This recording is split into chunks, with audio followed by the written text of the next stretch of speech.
उत्तराखंड के बर्फीले पहाड़ों में एक छोटा सा गांव था जिसे लोग काला पर्वत कहते थे।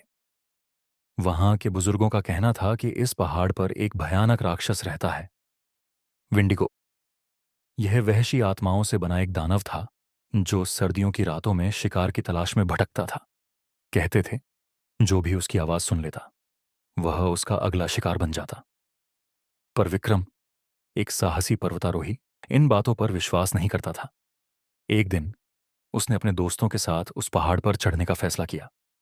गांव वालों ने उन्हें रोका, पर वे नहीं माने। रात होते ही बर्फीली हवाएं तेज हो गईं। अचानक हवा में एक अजीब सी फुसफुसाहट सुनाई दी।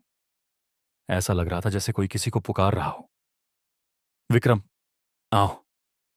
विक्रम चौंक कर चारों ओर देखने लगा, लेकिन उसके दोस्त कहने लगे कि यह बस हवा की आवाज है। थोड़ी देर बाद उनके कैंप के बाहर किसी के चलने की आवाज आई।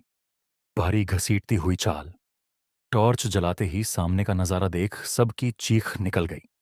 सामने एक भयानक प्राणी खड़ा था, लंबा, हड्डियों से झूलती हुई खाल, जलती हुई लाल आंखें और लंबे नुकीले पंजे। ये कौन थी? विंडिगोश कहाँ था? हमें यहां से भागना होगा, विक्रम चिल्लाया।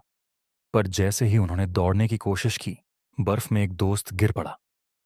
विंडिगो ने अपनी लंबी उंगलियों से उसे उठाया और एक झटके में उसकी गर्दन मरोड़ दी। बाकी दोस्त डर से कांपते हुए भागने लगे। विक्रम ने किसी तरह अपने पास रखी जलती लकड़ी से उसे डराने की कोशिश की। आग देखते ही विंडिगो कुछ कदम पीछे हटा। तभी गांव वालों की टोली वहां पहुंची, हाथों में जलती मशालें ली। विंडिगो जोर से गुर्राया और तेज हवाओं के साथ अंधेरे में गायब हो गया।